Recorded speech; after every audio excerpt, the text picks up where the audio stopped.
Salam alaikum, yo la team, j'espère que vous allez bien. Alors nouvelle vidéo qui va traiter de l'Indonésie pour les personnes qui sont intéressées pour vivre en Indonésie.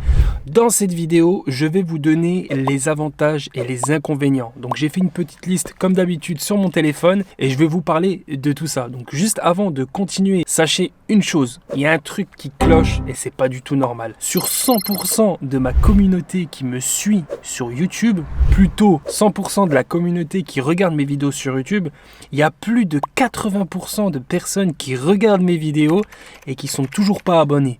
Alors plus de 10%, soit à peu près 15% des personnes qui me regardent sont abonnées.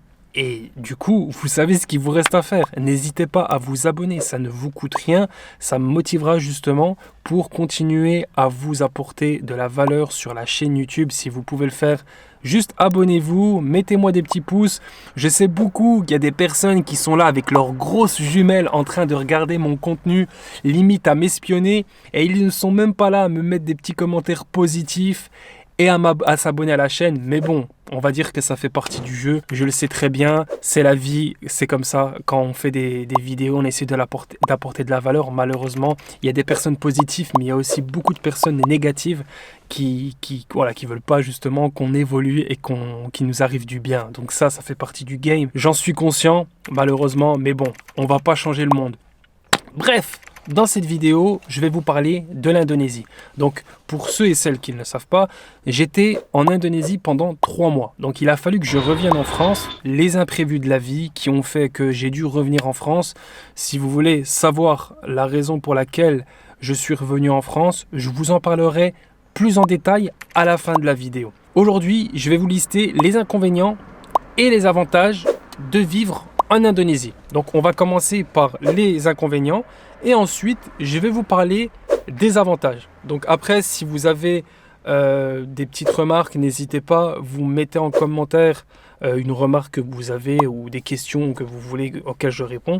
Et j'essaierai justement de répondre le plus rapidement possible. Donc du coup, comme d'habitude, je prends mon petit téléphone et je vais justement vous parler déjà dans un premier temps des inconvénients.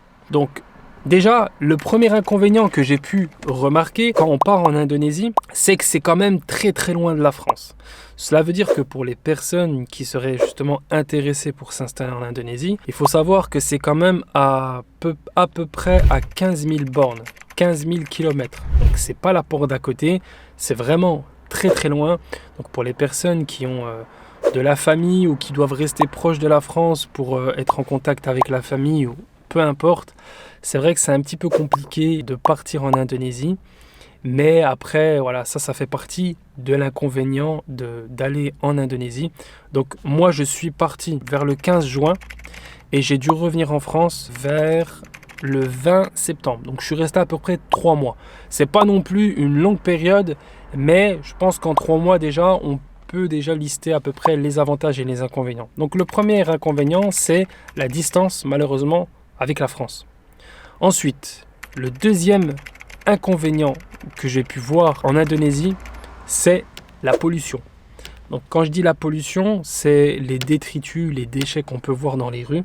Malheureusement, je l'avais déjà dit dans une de mes vidéos où je parlais de l'Indonésie, la population n'est pas forcément éduquée à respecter l'environnement. Ce qui veut dire que quand par exemple vous êtes dans la rue, vous croisez une personne, elle va par exemple avoir un sachet avec un paquet de gâteaux. Si elle mange son paquet de gâteaux et qu'il n'y a plus rien dedans, elle va facilement le jeter dans la rue. C'est aussi une raison qui fait que dans le pays, alors moi j'étais à Lombok et à Bali, je ne suis pas allé tout partout en Indonésie, mais dans les endroits où je suis allé, notamment la plupart du temps, la majorité de mon temps, j'étais à Lombok. Il n'y a pas de poubelle. Il n'y a pas de poubelle et ce qui fait que ça, c'est quand même problématique parce que les personnes qui veulent jeter leurs déchets dans la poubelle, ils ne peuvent pas parce qu'il y a très très peu de poubelles. Donc c'est aussi compliqué sur ça. Mais bon, c'est pollué à certains endroits, mais c'est pas partout dans l'île. Moi, j'ai vu des endroits où la plupart du temps, c'était propre. Mais il faut savoir que voilà, à certains endroits, c'est pas propre. D'accord ? Donc ça, il faut bien le prendre en compte. Ensuite, le troisième inconvénient que j'ai pu lister pour les personnes qui veulent s'installer en Indonésie, ça peut être sur une période de 3 mois, 6 mois, 1 an, voire plus. C'est la circulation. La circulation, elle est vraiment En fait, il n'y a pas beaucoup de feux rouges. Et ce qui fait qu'on est dans certains endroits de l'île. Moi, encore une fois, je parle de Lombok. À certains endroits de l'île, on a encore une personne qui fait la circulation un peu à l'ancienne, hein, finalement. Et du coup, c'est un peu le désordre. C'est un peu le désordre. Mais moi, personnellement, je me suis vite adapté. Franchement, je me suis vite adapté. On se met dans le bain, dans l'organisation, on va dire, de la circulation du pays. Mais bon, voilà, c'est vrai que la circulation, elle n'est pas comme en Europe. D'accord? Si vous vous attendez à avoir une circulation un peu comme en Europe, pour ceux qui sont déjà allés au Maghreb, en Égypte ou au Maghreb ou dans des pays un peu, je dirais, moins développés, c'est à peu près similaire. C'est à peu près similaire. Donc ça, il faut s'y préparer si vous envisagez de partir là-bas. Ça, c'était le troisième inconvénient, la circulation. Ensuite, le quatrième inconvénient que j'ai pu relever, parce que c'est vrai qu'à la longue, c'est quand même fatigant, c'est la nourriture qui est vraiment pimentée.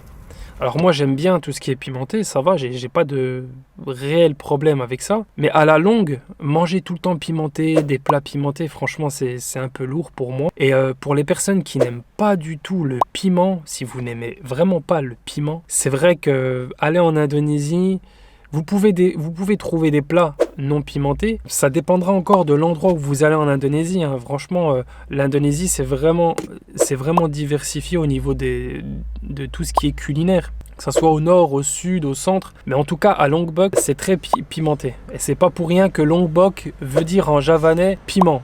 C'est pas pour rien. Je suis désolé, il y a un train qui passe juste à côté là, donc vous allez certainement entendre un peu de bruit. Ensuite, ça c'était le quatrième inconvénient. Le cinquième inconvénient, alors ça peut être un inconvénient pour certains, ça peut ne pas être un inconvénient pour certains, ça dépend de chacun, mais j'essaye de faire le juste milieu dans les avantages et inconvénients pour vous tous. Le cinquième inconvénient, c'est la barrière de la langue. Donc en Indonésie, dans ce que j'ai pu voir, moi, très peu de personnes parlent anglais. Ils arrivent à comprendre, mais il y a très peu de personnes qui parlent en anglais. Donc moi, personnellement, ça va, j'arrive à me débrouiller, je parle un peu anglais, donc j'arrive à me faire comprendre avec les gens. Mais quand vraiment j'échangeais avec des personnes et qui ne parlaient pas anglais, j'étais obligé d'utiliser Google Traduction pour parler en français et traduire en anglais. Et de l'anglais, je traduisais en indonésien. Parce que quand on traduit du français directement à l'indonésien, la plupart du temps, ça traduit très très mal. Donc la barrière de la langue, ça, c'est vrai que c'est un problème. C'est que, voilà, il y a très peu de personnes qui parlent anglais. Ça dépendra encore de l'endroit où vous allez aller en Indonésie. Moi, je sais qu'à Lombok, voilà, c'était très rare de trouver des personnes qui parlaient bien anglais. Mais si vous partez, je sais pas moi, à Bali, il y a certainement plus de personnes qui parlent anglais parce que Bali est beaucoup plus touristique que Lombok, d'accord? Ça dépendra de l'endroit. Ça, c'était le cinquième inconvénient. Le sixième inconvénient, je dirais, c'est la différence de culture, le gros fossé qu'on peut avoir entre la culture qu'on a en France et la culture de l'Asie du Sud-Est, donc l'Indonésie. Donc la culture est quand même très très différente. Donc ça peut être un choc pour certaines personnes qui vont partir en Indonésie, parce que la culture elle est complètement différente de l'Europe. Même si on a quand même certains codes qui se retrouvent, la culture elle est un petit peu différente. Donc ça, il faut bien le prendre en compte. Vous dire que si vous partez en Indonésie, vous allez avoir des cultures, une manière de penser, une manière de parler qui est différente. Donc ça c'est vraiment important de bien le prendre en compte. Ensuite, alors l'autre inconvénient, l'inconvénient suivant, c'est, je dirais, le visa. Alors aujourd'hui, si vous allez en Indonésie, vous aurez forcément un problème de visa, dans le sens où, quand vous allez venir, vous avez un visa normalement de 1 mois. Mais si vous voulez vraiment vous installer en Indonésie sur du long terme, vous avez réellement 2 solutions. La première, c'est d'avoir une société PTA. Cette société PTA va vous permettre d'avoir une activité professionnelle en Indonésie. Et cette même société va vous permettre par la même occasion de vous faire un visa résidence, c'est-à-dire que vous n'aurez pas besoin de sortir du territoire indonésien tous les 6 mois. Vous pouvez rester autant de temps que vous voudrez, tant que vous aurez votre société PTA.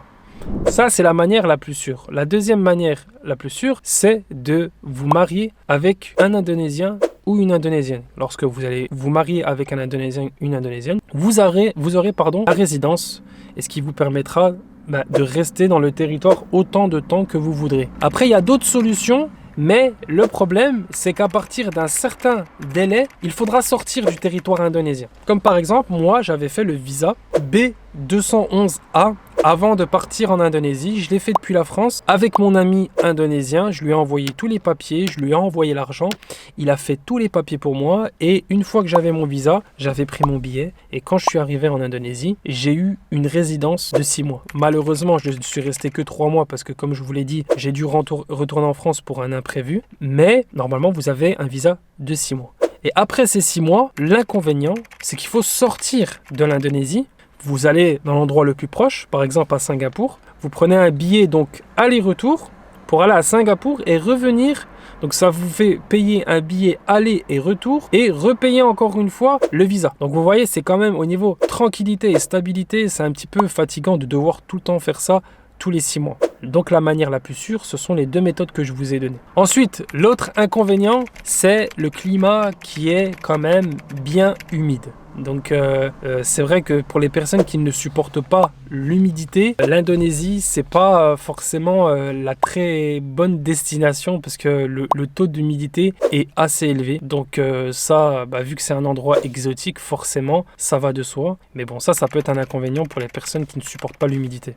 Ensuite, l'autre inconvénient, c'est les insectes. Donc entre les lézards, les reptiles, les insectes, c'est vrai que ça peut faire peur à certains. Donc là-bas, on retrouve beaucoup de geckos. C'est des lézards qu'on retrouve typiquement là-bas.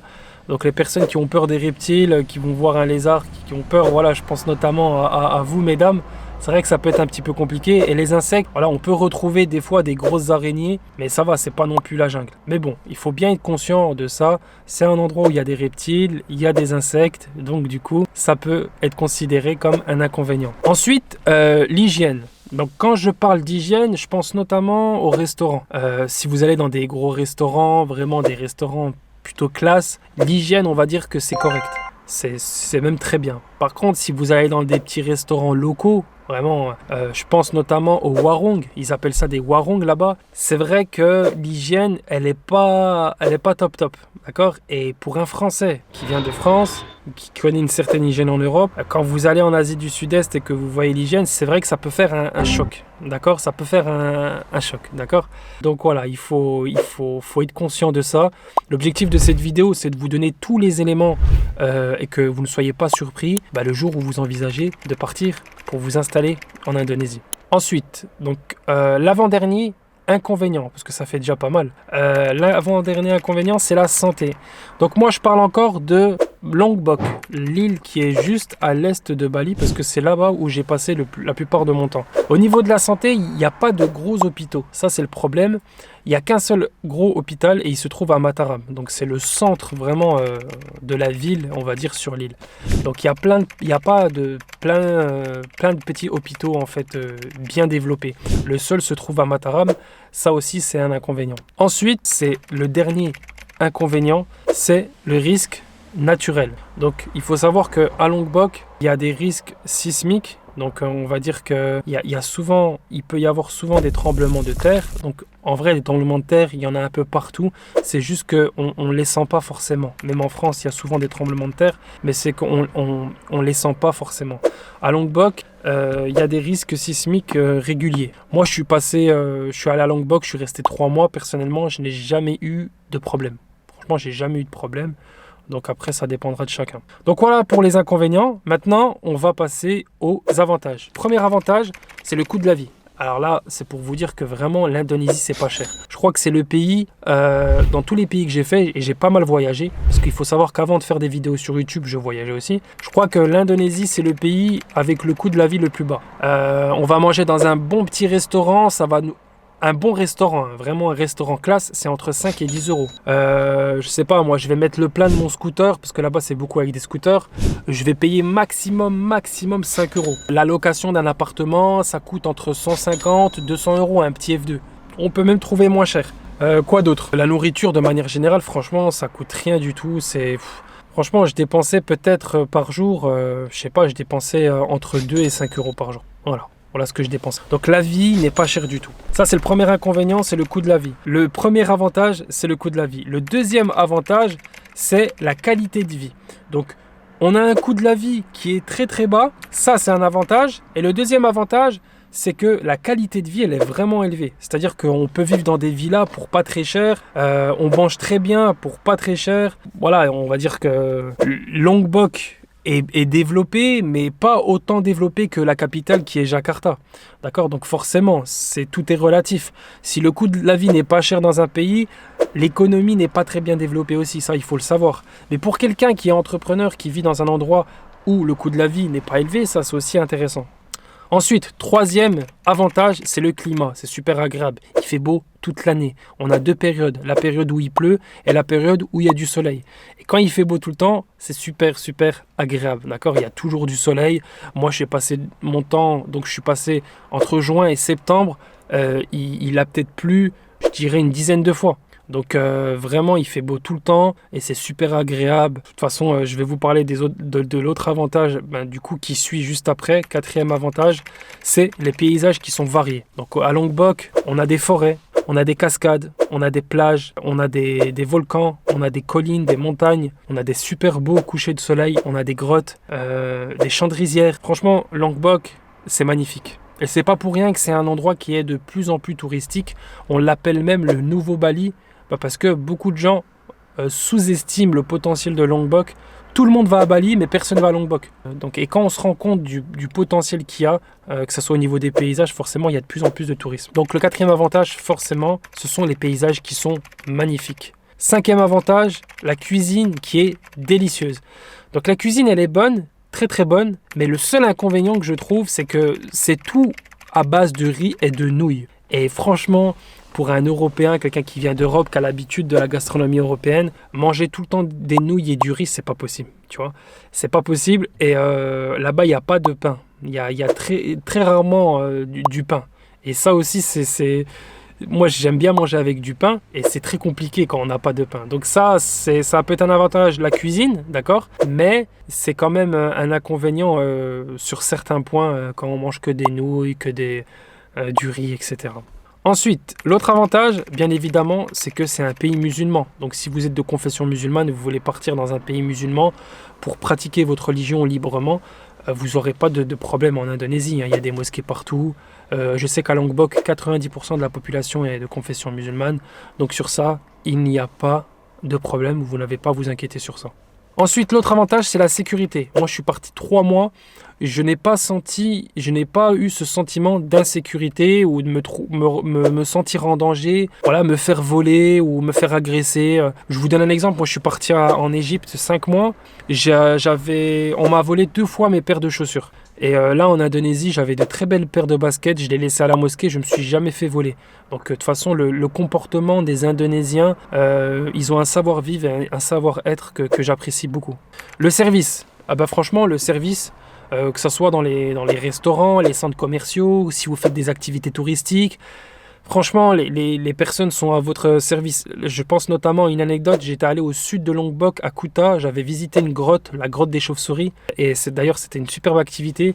La personne qui m'a accompagné dans la grotte, elle m'a filmé, elle a pris des photos. Franchement, elle était investie à 200% et le service, il est vraiment au top. Ensuite, l'autre avantage, c'est le peuple indonésien, bien évidemment. J'en ai déjà parlé dans mes vidéos. Mais franchement, ils sont super respectueux, disciplinés. Ils sont très, très calmes. Très patient, c'est un peuple qui est très très patient. Ils sont à votre service, ils sont très gentils. Après, je pense que c'est parce que quand ils ont des touristes qui viennent dans leur pays, pour eux en fait c'est un honneur parce qu'en fait forcément le tourisme c'est une grosse partie de l'économie qui rentre à Lombok et forcément les gens ils se comportent d'une certaine manière avec les touristes, mais tout de même c'est pas une raison. Je trouve qu'ils sont vraiment super gentils. Et de toute façon, si vous envisagez de partir, vous verrez par vous-même. Ensuite, l'avantage, c'est que le pays il est développé au tourisme. Donc ça, c'est bien. Vous pouvez faire des activités. Franchement, il y a plein de choses. Vous pouvez faire beaucoup d'activités. Je n'ai pas les activités en tête, vous regarderez sur Internet. Mais Lombok, c'est très touristique, c'est bien développé. Et il y a pas mal d'activités à faire. Ensuite, l'avant-dernier avantage, c'est que le pays, il est ouvert aux étrangers. Donc moi, on m'a souvent posé la question, par exemple, moi je suis une personne de couleur, je suis noir, est-ce que si je vais en Indonésie, les gens ils vont bien réagir? Franchement, il n'y a pas de problème. Moi, quand j'étais là-bas, j'avais rencontré une personne qui venait des Émirats, il était venu en vacances avec sa famille, il était noir de peau, il n'a pas eu de soucis, il n'a pas eu de discrimination, tout s'est bien passé. Donc même si vous êtes étranger, sachez qu'il n'y aura pas de problème sur la couleur de votre peau. Alors le dernier avantage, si vous êtes intéressé pour vous installer et vivre en Indonésie, c'est pour tous les entrepreneurs. Alors, il faut savoir qu'en Indonésie, comme je l'ai dit, le coût de la vie est très bas. Et donc, du coup, si vous démarrez dans votre business et que, par exemple, vous voulez vous installer dans un pays pour, je dirais, minimiser vos dépenses et maximiser vos gains, eh bien, je pense que l'Indonésie est vraiment un bon endroit. Pourquoi? Tout simplement parce que vous avez un cadre de vie qui est agréable, donc le coût de la vie n'est pas élevé, la qualité de vie est là, le climat est super agréable et donc du coup c'est on va dire c'est un cocktail qui fait que c'est un endroit idéal pour pouvoir développer, se concentrer sur ses business. En plus de ça, moi j'ai jamais eu de problème pour pouvoir utiliser tout ce qui est compte bancaire en ligne pour pouvoir retirer mon argent là-bas sur place. Donc si vous avez un compte chez Revolut, chez N26, chez Wise, Boursorama, etc. Sincèrement, il n'y a pas de souci. Franchement, j'ai pas de souci. D'ailleurs, si vous voulez, j'ai des liens juste en dessous de la vidéo. Il y a des liens affiliés si vous voulez vous inscrire dans un compte en ligne, un compte bancaire en ligne. Vous avez toutes les informations en dessous de la vidéo. Donc vraiment, voilà, si vous êtes entrepreneur ou non, vous avez envie de vous installer en Indonésie, vous avez maintenant les avantages et les inconvénients. Si vous avez des questions, peut-être qu'il y a des sujets que je n'ai pas abordés. Si vous avez des questions, n'hésitez pas, hein, vous me laissez un petit commentaire. N'hésitez pas, abonnez-vous. Pour toutes les personnes qui sont en train de regarder mes vidéos mais qui ne sont pas abonnées, moi je vous considère comme des espions, en train de regarder mes vidéos, à voir ce que je fais pas. Mais comme je l'ai déjà dit, ça fait partie du game, donc j'accepte. Ensuite, je pense que maintenant vous voulez savoir la raison qui m'a poussé à revenir en France. Malheureusement, j'ai dû revenir en France, mais voilà, il y a beaucoup de personnes sur TikTok, Instagram qui ont dit « Adlen, pourquoi tu reviens en France ?» Les gens sont assez curieux, ils veulent savoir, ils pensent que j'ai été en galère financière ou il a fallu que je revienne et tout, c'est pas du tout ça. J'ai un membre de ma famille qui est malade, même gravement malade, et du coup, il a fallu que je revienne en urgence. Donc voilà, c'est la raison pour laquelle j'ai dû revenir en France. Il ne faut pas vivre avec des regrets dans la vie. Donc voilà, il a fallu que je revienne, que je laisse de côté certaines choses, certains projets, malheureusement. Mais rien n'est fait au hasard, c'est comme ça, c'est le destin. Il a fallu que je revienne. Donc pour le moment, je suis en France. Et ça me permet justement de revoir un peu ma famille, mes enfants. Parce que oui, comme vous le savez, j'ai 2 enfants. Donc revoir mes enfants, revoir la famille, passer du temps avec eux, me ressourcer un petit peu. Passer du temps auprès de la personne la personne qui est malade, donc c'est un membre de ma famille, et puis voilà, tout simplement, c'est la raison pour laquelle j'ai dû revenir. Si vous avez des questions sur cette vidéo, n'hésitez pas, laissez-moi un petit commentaire, abonnez-vous, je le demande, je sais que j'arrête pas de le répéter, mais voilà, je trouve ça dommage. Voilà, vous êtes là en train de regarder mon contenu. Je travaille énormément pour créer du contenu et finalement vous vous abonnez pas. Après, libre à vous. Bref, j'espère que la vidéo vous a plu. Je vous souhaite le meilleur et je vous dis à très vite pour une prochaine vidéo.